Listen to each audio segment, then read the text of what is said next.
Assalamualaikum warahmatullahi wabarakatuh. Kami dari kelompok 7 akan mempresentasikan materi syaraf yaitu psikosis. Anggotanya itu ada Aisyah, saya sendiri, kedua Amelia Putri, ketiga Asri Hanifa, dan yang terakhir ada Azara Nurholiah.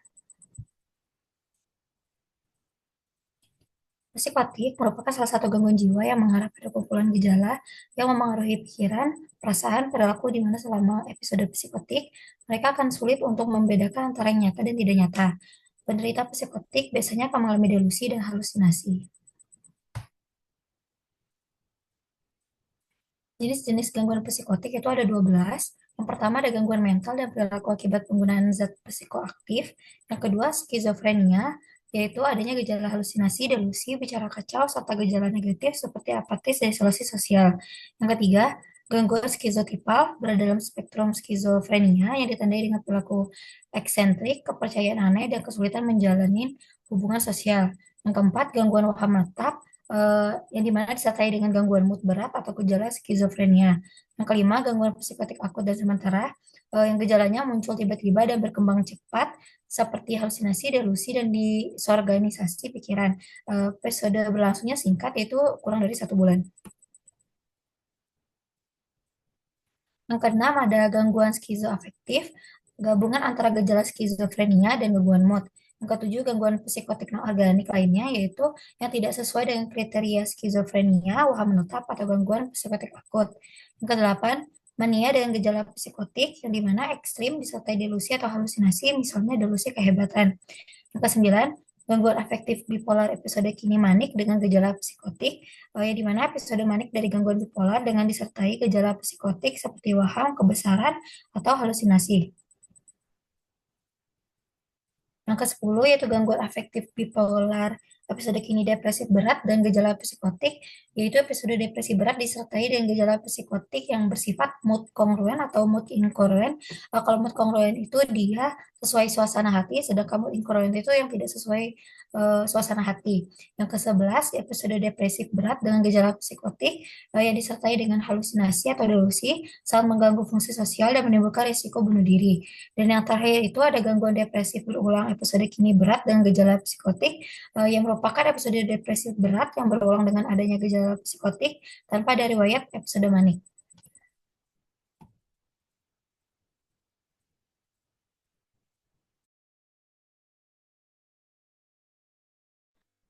Selanjutnya di sini ada prevalensi. Menurut Kemenkes, jumlah penderita gangguan psikotik di Indonesia ini sekitar 236 juta orang dengan kategori gangguan psikotik ringan 6% dari populasi dan 0,17% menderita gangguan psikotik berat, 14,3% diantaranya mengalami pasung.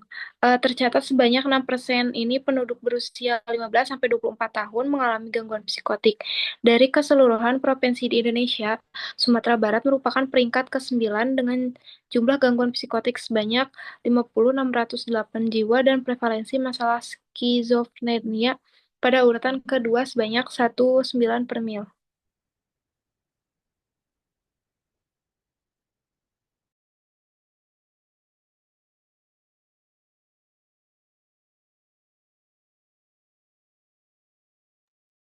Kemudian di sini ada diagnosisnya.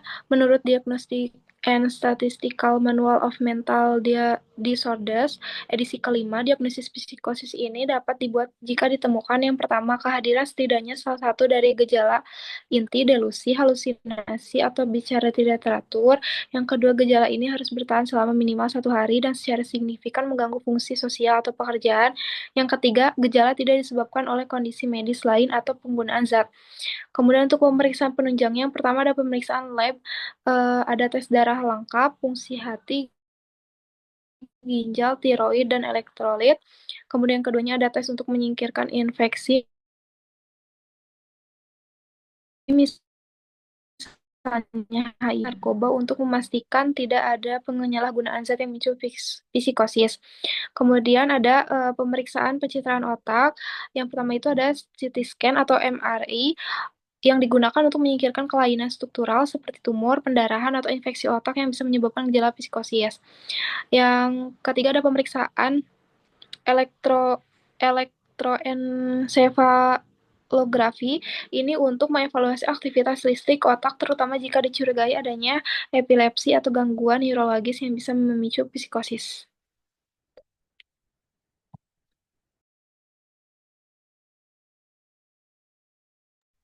Baik, selanjutnya yaitu ada etiologi. Yang pertama itu gangguan mental, di mana ini tuh seperti skizofrenia, gangguan bipolar, depresi berat, dan gangguan delusi dapat memunculkan psikosis sebagai gejala utama. Kemudian yang kedua itu ada penyakit medis, yang mana ini tuh dapat memengaruhi otak seperti penyakit Parkinson, Alzheimer, stroke, epilepsi, tumor otak, HIV/AIDS, dan cedera otak juga dapat menyebabkan psikosis. Terus yang ketiga itu penggunaan zat, di mana itu penyalahgunaan obat-obatan dan alkohol, termasuk narkotika seperti ganja, kokain, amfetamin, serta obat-obatan medis tertentu, misalnya steroid, kemoterapi bisa memicu psikosis. Kemudian yang keempat yaitu trauma psikologis, di mana itu seperti peristiwa traumatik seperti kehilangan orang terdekat, pelecehan seksual, dan stres berat dapat menjadi pencetus psikosis. Kemudian yang kelima itu faktor genetik, di mana ini tuh riwayat keluarga dengan gangguan psikotik atau mental meningkatkan risiko psikosis. Kemudian yang keenam itu faktor psikososial dan lingkungan seperti gangguan kepribadian, gangguan stres berat, konflik keluarga, dan pengalaman traumatik dapat meningkatkan risiko. Faktor lingkungan itu seperti status sosial ekonomi rendah, kurangnya dukungan sosial, kemiskinan, dan paparan zat psikotropika juga dapat berperan.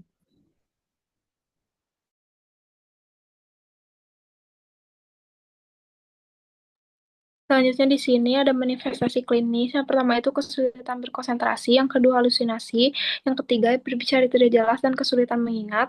Yang keempat delusi. Delusi itu tidak dapat membedakan antara kenyataan dan imajinasi. Kemudian yang kelima ada gangguan pikiran, yang keenam perilaku motorik yang abnormal.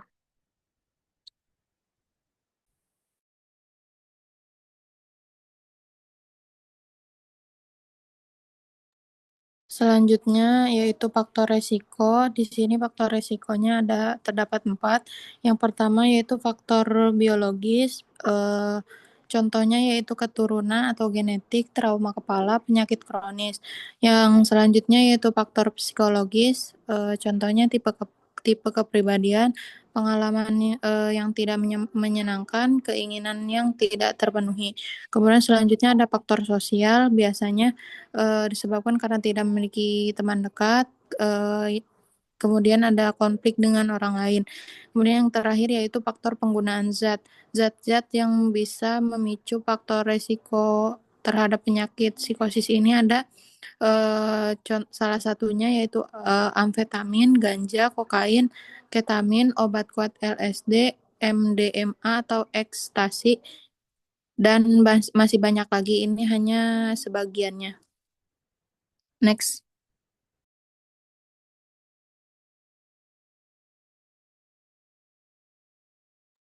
Selanjutnya di sini ada patofisiologinya. Jadi pusatnya itu pertama dari reaktif oksigen spesies atau spesies oksigen reaktif. Ini tuh molekul yang sangat reaktif yang mengandung oksigen. Jadi peningkatan stres oksidatif ini tuh merupakan titik sentral dalam diagram ini yang dapat dipicu oleh beberapa faktor. Yang keduanya itu ada disfungsi mitokondria, di mana mitokondria itu adalah pembangkit tenaga sel, sedangkan disfungsinya itu dapat menyebabkan peningkatan dari si spesies oksigen reaktif. Kemudian itu ada beberapa jalur menuju psikosisnya. Yang pertama itu ada jalur spesies oksigen reaktif dan disfungsi mitokondria. Spesies oksidatif dan inflamasi ini dapat menyebabkan peningkatan spesies oksigen reaktif, yang mana nantinya itu secara langsung yang menyebabkan disfungsi mitokondria. Disfungsi mitokondria ini tuh dapat dipicu dari implied kompleks 1 sama 3 atau kompleks 1 dan 3 yang terganggu dalam rantai transport elektron mitokondria. Disfungsi mitokondria ini akan mengurangi tingkat ATP, energi seluler, yang mengarah pada kegagalan energi. Mitokondria yang disfungsional juga dapat memicu apoptosis yang bergantung pada mitokondria atau kematian sel terprogram. Kemudian kedua ini ada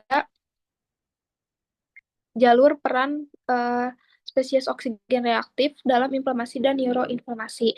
Jadi terjadi peningkatan spesies oksigen reaktif yang meningkatkan pelepasan sitokin inflamasi, yang mana nantinya itu sitokin inflamasinya itu berkontribusi pada neuroinflamasi atau inflamasi pada sistem saraf. Neuroinflamasi ini dapat menyebabkan perubahan neoprogresif. Yang ketiga itu ada jalur dampak dari spesies oksigen reaktifnya pada kalsium dan plastisitas saraf. Spesies oksigen reaktif ini dapat mengubah penyangga kalsium yang penting untuk fungsi seluler. Perubahan ini tuh bersamaan dengan spesies oksigen reaktif yang dapat mengubah diferensiasi neuronal dan plastisitas sinaptik yang penting untuk pembentukan dan fungsi koneksi antar neuron. Perubahan ini tuh dapat mengarah pada kematian sel saraf atau neuronal cell death. Yang keempat itu ada jalur yang berhubungan dengan neurotransmitter dopamin dan NMDA. Dopamin metabolit dan peningkatan monoamin oksidase ini dapat menyebabkan peningkatan mutasi DNA mitokondria, yang mana peningkatan mutasi mtDNA ini bersamaan dengan si ROS-nya itu dapat mengarah pada aktivitas sel glial. Aktivitas sel glialnya itu dapat menyebabkan peningkatan MMP2, MMP3, dan MMP9 atau matriks metaloproteinase. Kemudian peningkatan MMP ini itu dapat mengganggu pensinyalan integrin yang penting untuk adesi dan juga komunikasi sel. Gangguan pensinyalan integrin ini tuh dapat menyebabkan overeksitasi reseptor NMDA. Kemudian nantinya itu akan menyebabkan eksitotoksisitas, yaitu kerusakan sel saraf akibat stimulasi berlebihan. Yang kelima itu ada jalur metabolik dan struktural yang terjadi alterasi peroksisom proliferator activated reseptor gamma yang berperan dalam metabolisme lipid dan peradangan. Terus terjadi penurunan apolipoprotein E3, protein yang terlibat dalam metabolisme lipid dan perbaikan saraf. Yang nantinya itu terjadi penurunan HDL atau kolesterol baik yang berperan dalam transportasi lipid. Semua ini tuh dapat menyebabkan perubahan pada subung mielin, yang pertumbuhan neurit, membran neuronal, dan pembentukan sinaps yang penting untuk transmisi sinyal saraf yang efisien. Yang keenam itu ada jalur yang terakhir itu jalur peran hipoglutamatergik dan MTOR. Kematian sel saraf dan perubahan neuroprogresif ini dapat menyebabkan keadaan hipoglutamatergik, aktivitas glutamat yang rendah. Jadi glutamatergik ini tuh bersama dengan jalur lain dapat berkontribusi pada pertumbuhan abnormal neuron dan glial.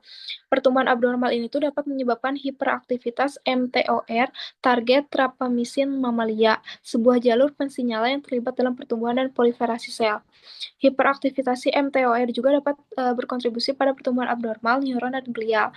Pertumbuhan abnormal ini tuh disertai dengan glutamatergik yang dapat menyebabkan fungsi dan perkembangan otak abnormal yang akhirnya akan menyebabkan psikosis. Next.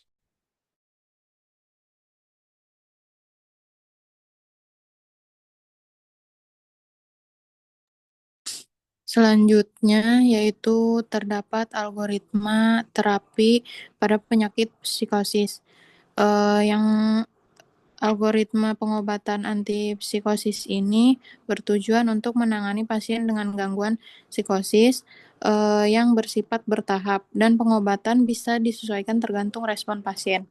Yang pertama itu yaitu pengobatan awal stage 1 atau first line treatment, yaitu untuk pasien tanpa riwayat kegagalan antipsikosis diberikan antipsikosis atipikal atau generasi kedua seperti olanzapin atau quetiapin atau risperidon. Jika pasien tidak merespon, maka lanjut ke tahap selanjutnya yaitu stage 2 atau alternatif antipsikosis. Digunakannya yaitu diberikan obat antipsikosis lain, biasanya dari kelas yang sama atau berbeda. Contohnya yaitu aripiprazol dari golongan kedua atau diberikan ziprasidon masih dari golongan kedua. Bila tetap tidak respon, lanjut ke stage ketiga, yaitu diberikan antipsikosis lain yang belum digunakan. yang bertujuan untuk mencari obat yang lebih cocok bagi pasien. Bila gagal lagi, dilanjut ke stage keempat, yaitu digunakan antipsikosis tipikal atau generasi pertama. Contoh obatnya yaitu haloperidol atau flufenazine. Obat terapi ini yaitu antipsikosis generasi pertama yang lebih tua, tetapi bisa efektif terutama untuk gejala positif skizofrenia seperti halusinasi atau delusi.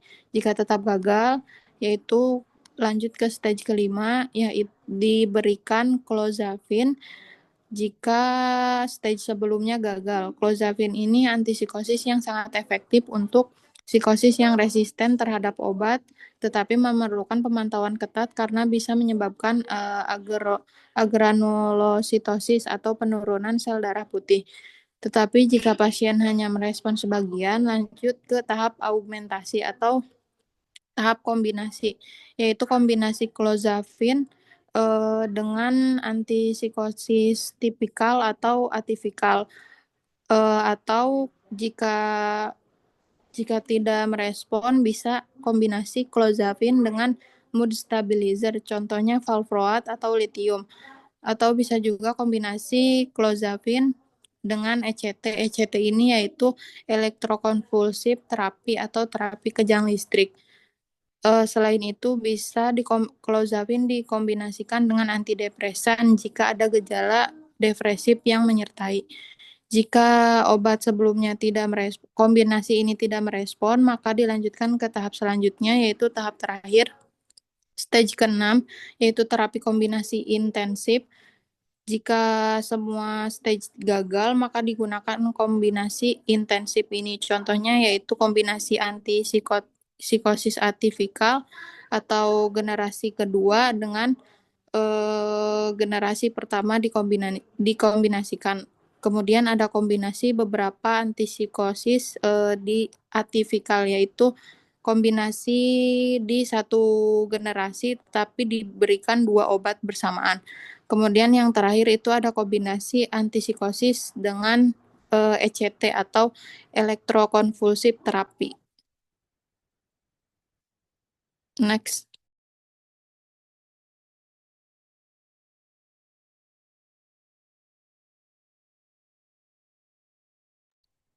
Selanjutnya, terapi yang digunakan yaitu yang pertama obat antipsikosis, contohnya risperidon. Yang digunakan yaitu risperidon dengan dosis inisiasi 1 mg per hari, ditingkatkan hingga 2-6 mg per hari, dosis maksimalnya 10 mg dengan rute oral. Mekanisme kerjanya yaitu menghambat reseptor dopamin D2 dan reseptor serotin 5-HT2A di otak, mengurangi aktivitas yang berlebihan dan memperbaiki keseimbangan kimia otak yang terganggu. Efek sampingnya yaitu sedasi, pusing, takikardi. Efek samping yang berbahaya yang dapat terjadi yaitu contohnya hipertensi ortostatik, gangguan metabolit, efek samping ekstrapiramidal, peningkatan prolaktin, disfungsi seksual, dan sindrom. Kemudian interaksi obatnya yaitu carbamazepine dapat menurunkan kadar risperidon, sementara fluoxetine dapat meningkatkan kadar risperidon.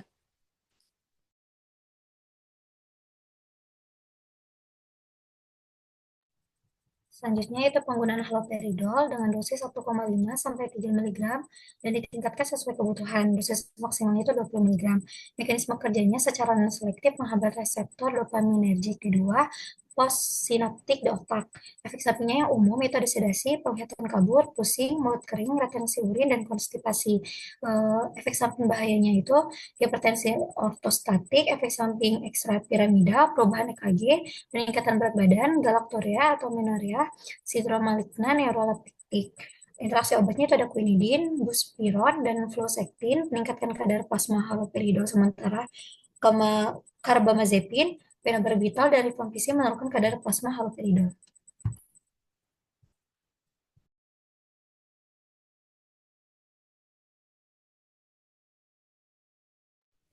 Baik, selanjutnya yaitu ada clozapine, di mana itu antipsikotik atipikal, yang mana ini tuh generasi kedua. Dosisnya tuh dosis awal 12,5 mg, 1-2 kali sehari, ditingkatkan menjadi 25 sampai 50 mg per hari. Kalau si kerjanya itu bagus, maksimalnya itu 900 mg per hari. Mekanisme kerjanya menghambat reseptor dopamin D2 dan serotonin 5-HT2A di otak, sehingga mengurangi gejala psikosis seperti halusinasi dan delusi dengan efek samping gerakan atau EPS yang lebih ringan dibanding antipsikotik lama.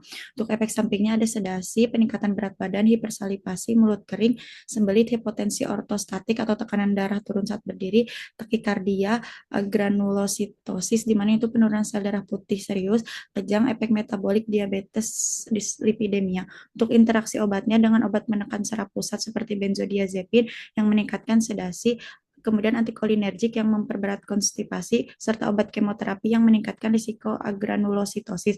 Kemudian kadar clozapine naik dengan inhibitor CYP1A2 dan CYP3A4, tapi turun dengan induktor CYP1A2 seperti rokok. Next.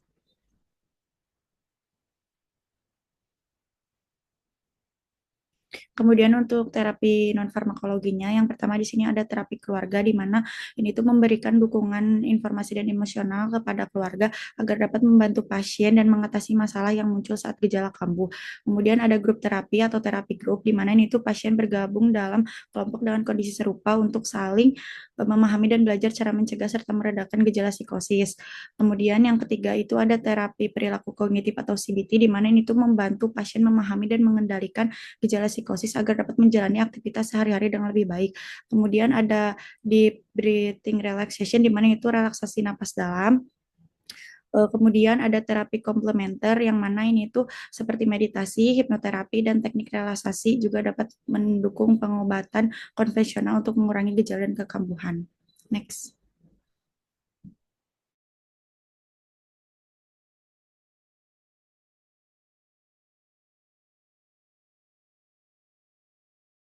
Selanjutnya itu ada outcome terapi. Yang pertama remisi gejala, itu penurunan atau hilangnya halusinasi, delusi. Yang kedua itu ada penurunan kekambuhan atau relapse.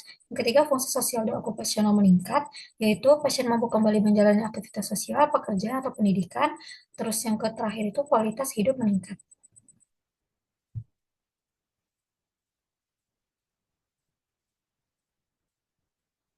Berikut adalah daftar pusaka yang kami gunakan. Sekian dari presentasi kami. Maaf apabila ada kekurangan. Kami tutup. Assalamualaikum warahmatullahi wabarakatuh.